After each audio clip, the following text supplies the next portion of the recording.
Hay una anécdota del escritor Johann Hari que se me quedó grabada. Cuenta que estaba en Graceland, en la casa de Elvis, un sitio que su ahijado llevaba soñando con visitar desde que era un crío. Y al llegar por fin a la tumba, rodeados de cientos de personas, se dio cuenta de algo desolador. Casi nadie miraba la tumba. Todos, absolutamente todos, con la vista fija en sus pantallas. Él describe una sensación de soledad absoluta en medio de la multitud. Y lleno de frustración, le quitó el teléfono a su ahijado y le gritó: «No podemos vivir así. Te estás perdiendo tu vida». Creo que es una sensación que de alguna forma nos resulta familiar, ¿no? La de estar en un sitio, pero con la mente secuestrada. Totalmente. Esa escena en Grassland es el perfecto punto de partida para el análisis de hoy. Vamos a sumergirnos en los materiales que nos han llegado, fragmentos de libros de Daniel Goleman, del propio Johann Hari, Jon Kabat-Zinn, autores que exploran desde ángulos muy distintos la llamada crisis de la atención. La misión es entender por qué nuestra capacidad para concentrarnos parece, que se está desmoronando, y qué nos dicen la neurociencia y las prácticas contemplativas sobre esto. Exacto, porque la gran pregunta, la que creo que todo el mundo se hace es: ¿esto es un fracaso personal? ¿Es que me falta fuerza de voluntad? Porque a menudo se siente así. O, como sugiere uno de los autores de una forma muy gráfica, ¿será que vivimos en un sistema que cada día vierte ácido sobre nuestra atención y luego encima nos culpa por no poder concentrarnos? Vamos a desgranar esto a fondo. A ver, para empezar, una duda que me surge a mí y seguro que a mucha gente. ¿Es esta crisis algo realmente nuevo? Porque en las fuentes se menciona que se han encontrado quejas de monjes medievales sobre sus problemas de atención en los rezos. ¿No estaremos cayendo en la queja de siempre de que las nuevas generaciones están más distraídas? Una duda muy razonable. Y es importante no caer en el pánico. Pero los datos que aportan las fuentes sugieren que, aunque la distracción es humana, algo ha cambiado. Y de forma medible. Uno de los estudios que se citan es fascinante. Analizó textos publicados a lo largo de los últimos 130 años, con una técnica llamada detección de n-gramas. Espera, detección de n-gramas. Eso suena increíblemente técnico. ¿Qué es exactamente? Pues imagínalo como un software que lee millones de libros, de periódicos, de artículos de cada década y cuenta la frecuencia con la que aparecen ciertas palabras juntas. Es como hacer un mapa de las ideas que nos importan en cada época.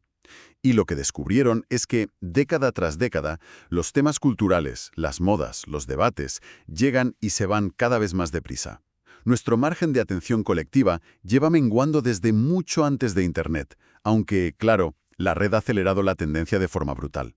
No es solo una sensación, es algo que se puede medir en la cultura. Y el coste de esto a nivel individual es muy real, ¿no? Recuerdo una cifra que me impactó, la del profesor Michael Posner. Si es un dato demoledor, varios estudios coinciden en que si nos interrumpen mientras estamos en un estado de concentración profunda, tardamos una media de 23 minutos en volver a ese mismo nivel de foco. 23 minutos. Es una barbaridad. Si lo piensas con la de notificaciones y correos que recibimos. Otro estudio que se mencionaba decía que la mayoría de oficinistas nunca consigue tener una hora entera de trabajo ininterrumpido. Una hora. Y el problema no es solo la productividad, es que, como dice Hari en sus textos, si vives la vida a base de fragmentos, de pequeños fogonazos de atención, con el tiempo, tu capacidad para entender tu propia historia, para saber quién eres y qué quieres, empieza a erosionarse. Te conviertes en una suma de interrupciones. Has mencionado antes esa idea de un sistema que vierte ácido sobre nuestra atención. Me parece una imagen muy potente. ¿A qué se refieren exactamente las fuentes con ese ácido? ¿Cuáles son esas fuerzas? Pues se refieren a un conjunto de factores sistémicos que actúan a la vez. El primero, y quizá el más obvio, es el modelo de negocio de la tecnología. Se cita mucho a Tristan Harris, un ex empleado de Google que se volvió muy crítico. Ah, sí, claro. Él explica que el éxito en Silicon Valley se mide con una métrica clave, el engagement, es decir, el tiempo que pasamos usando un producto. El tiempo en pantalla, vaya. Exacto. El objetivo de los algoritmos de plataformas como Facebook, TikTok o YouTube no es que seamos más felices o que estemos más informados, no. Su único objetivo es que sigamos mirando la pantalla el mayor tiempo posible, para mostrarnos más anuncios. Y supongo que al algoritmo le da igual si lo que nos mantiene enganchados es algo positivo o algo que nos indigna, ¿no? Justo ahí está la clave. Por desgracia para nosotros, está demostrado que las emociones negativas, como la indignación o el miedo, captan nuestra atención mucho más tiempo. El algoritmo lo sabe y por tanto prioriza el contenido que nos enfada. Y esto tiene consecuencias sociales muy reales. En las elecciones de Brasil, por ejemplo, se difundieron bulos absurdos como que el oponente de Bolsonaro quería distribuir tetinas con forma de pene a los bebés. La gente se indignó, lo compartió masivamente y votó en consecuencia. De hecho, cuando Bolsonaro ganó, sus partidarios coreaban Facebook, Facebook. Sabían a quién agradecerle la victoria. Es escalofriante. Y a ese modelo de negocio se le suma otro factor, la glorificación de la multitarea. La idea de que somos más eficientes si hacemos varias cosas a la vez. Yo misma caigo en eso constantemente. Todos lo hacemos. Pero las fuentes son unánimes. Es un mito. Un estudio de la UCL demostró lo que llaman el efecto de disminución de la memoria. Cuando intentamos hacer 2 tareas a la vez, como escuchar una charla mientras respondemos un correo, no solo lo hacemos todo peor, sino que recordamos mucho menos. La multitarea nos hace más lentos, cometemos más errores y, sorprendentemente, somos menos creativos. Y no podemos olvidarnos de la parte física, de nuestro cuerpo. Hay una metáfora del nutricionista Dale Pinnock que me pareció genial. Dice que darle a un cerebro una dieta alta en azúcar es como echarle combustible de cohete a un Mini. Es una imagen perfecta. Tienes un pico de energía brutal, pero se quema rapidísimo. Y luego llega el desplome. Y te quedas sin energía mental. A esto se suma que la comida procesada moderna carece de nutrientes esenciales, como los omega 3, que son fundamentales para el cerebro. Pero ojo, no es solo la comida. Hay un ataque por múltiples frentes. ¿A qué te refieres? A factores ambientales. Un científico de Barcelona, Jordi Sunyer, examinó a escolares de toda la ciudad. Su conclusión fue clara. Cuanto mayor es el nivel de contaminación atmosférica donde viven y estudian, peores son sus resultados en test de atención. Y lo mismo pasa con la exposición a ciertos químicos, como pesticidas o los retardantes de llama que hay en nuestros sofás. Son factores invisibles que dañan la atención, sobre todo en los cerebros infantiles. Todo esto nos lleva a un concepto que aparece en las fuentes que es muy revelador, el optimismo cruel. La idea de culpar al individuo por un problema que es claramente sistémico. Exacto. Es como felicitar a una empresa por ofrecer 10 minutos de meditación al día mientras te exige que estés disponible 24/7. Se pone un parche individual a una herida sistémica. La metáfora que usan es brillante. Es como intentar subir corriendo por una escalera mecánica que no para de bajar. Unos pocos, con un esfuerzo sobrehumano, quizá lo logren, pero la mayoría acabará abajo, agotada y sintiéndose culpable, pensando que no corrieron lo suficiente. Vale, el panorama parece bastante desolador. La escalera mecánica va hacia abajo y cada vez más rápido. Pero las fuentes no se quedan solo en el diagnóstico, ¿verdad? También exploren herramientas para, si no parar la escalera, al menos aprender a subirla mejor. Desde luego, una de las ideas más potentes que se exploran es el concepto de flujo o flow. Lo popularizó el psicólogo Mihaly Csikszentmihalyi. El estado de flujo, esa sensación de estar tan absorta en una tarea que el tiempo desaparece. Justo, el estado en el que está un cirujano en una operación, un escalador, un músico. Lo interesante es que ese estado no se consigue relajándose en un sofá, sino a través de un desafío. Hacen falta 3 ingredientes. El primero es tener una meta muy clara y definida. Saber exactamente qué quieres conseguir. Y el segundo, si no recuerdo mal, que esa meta no sea ni demasiado fácil, para no aburrirte, ni tan difícil que te frustre, ¿verdad? Ese es el equilibrio perfecto. El segundo ingrediente, la justa medida entre el desafío y tus habilidades. Y el tercero, y quizá el más radical hoy en día, es la monotarea. Dedicarse por completo a una sola cosa a la vez. Sin distracciones, la monotarea. ¡Qué concepto tan revolucionario! Esto conecta directamente con el mindfulness, la atención plena. Jon Kabat-Zinn, que es uno de los grandes divulgadores de esto, la describe de una forma muy útil, muy alejada de clichés. Sí, su definición es magnífica. Él dice que no se trata de poner la mente en blanco, que es un error muy común, sino de un gesto interno que permite que nuestro corazón y nuestra mente cobren conciencia del espectro completo del momento presente tal cual es, aceptando todo lo que se presente. Es un entrenamiento para observar nuestros pensamientos sin dejarnos arrastrar. Es como ir al gimnasio, pero para el músculo de la atención. Exactamente. Y Daniel Goleman amplía esta idea hablando de 3 tipos de foco que necesitamos cultivar.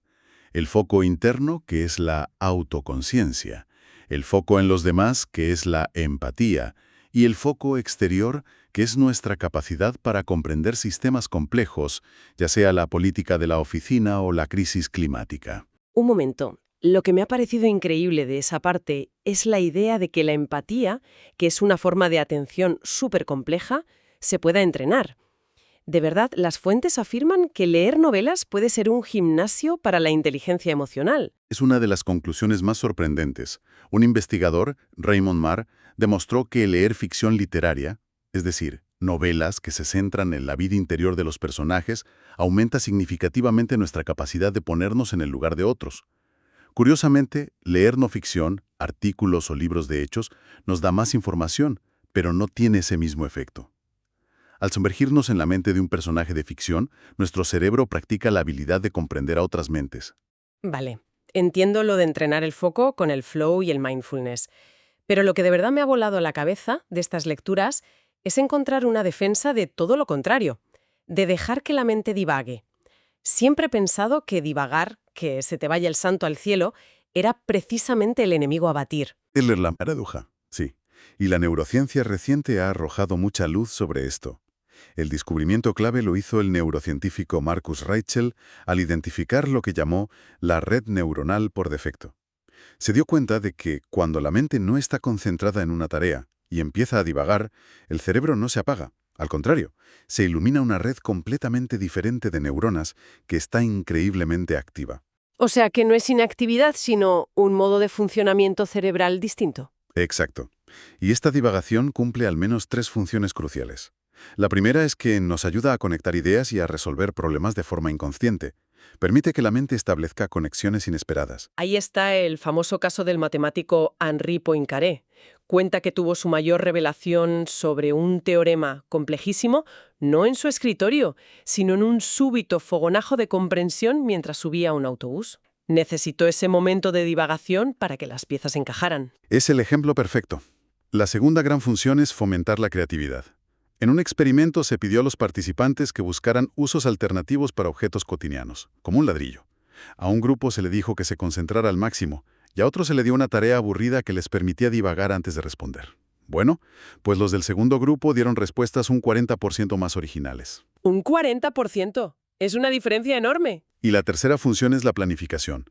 Nuestra mente errante hace una especie de viaje mental en el tiempo, repasando el pasado, imaginando el futuro. Y eso los ayuda a aprender y a prepararnos. No una forma diferente y necesaria de atención. La clave, por lo que entiendo, no es eliminarla, sino crear espacios para que ocurra de forma sana, como, no sé, salir a pasear una hora sin teléfono y sin podcasts, simplemente, dejando que los pensamientos floten. Precisamente. Se trata de alternar entre los dos modos, el foco intenso y la divagación libre. Ambos son vitales. La tragedia de nuestro tiempo es que el bombardeo digital no nos deja espacio ni para uno ni para otro. Entonces, si unimos todas las piezas, ¿qué significa todo esto? Por un lado, que la crisis de la atención es un problema real, medible, con costes personales y sociales enormes. Y por otro, que sus raíces son increíblemente complejas. Van desde el modelo de negocio de Silicon Valley hasta la contaminación. No es solo una batalla individual contra la distracción. Exacto. Ese es el mensaje central. Aunque las prácticas personales como la meditación o buscar estados de flujo son herramientas valiosísimas, las fuentes apuntan a la necesidad de algo más grande, una rebelión de la atención a nivel colectivo. Johann Hari llega a conectar esta crisis directamente con la crisis ecológica. ¿En qué sentido? Argumenta que ambas surgen del mismo lugar. Un sistema económico y cultural obsesionado con la velocidad y el crecimiento ilimitado. Un sistema que empuja tanto a nuestras mentes como al planeta más allá de sus límites. Por eso, la solución a largo plazo no pasa solo por mejorar nuestros hábitos, sino por empezar a cuestionar y a exigir un cambio en esos sistemas que nos están enfermando. Y, para terminar, me gustaría dejar en el aire una idea provocadora que encontré en una de las fuentes. Menciona a un yogi llamado Amtrin. Se cuenta que, en sus últimos días, ya no necesitaba meditar formalmente. Cuando le preguntaron por qué, la respuesta fue: Al final, esa presencia concentrada desaparece y la consciencia se vuelve ilimitada. En un mundo que nos empuja a la fragmentación, donde luchamos por recuperar apenas unos minutos de foco, la pregunta que me queda es: ¿qué significaría para una mente humana alcanzar un estado donde la atención ya no es un esfuerzo constante, sino una forma de ser, una consciencia ilimitada y sin fronteras? Y sobre todo, ¿cómo sería una sociedad que, en lugar de impedirlo, fomentara ese increíble potencial?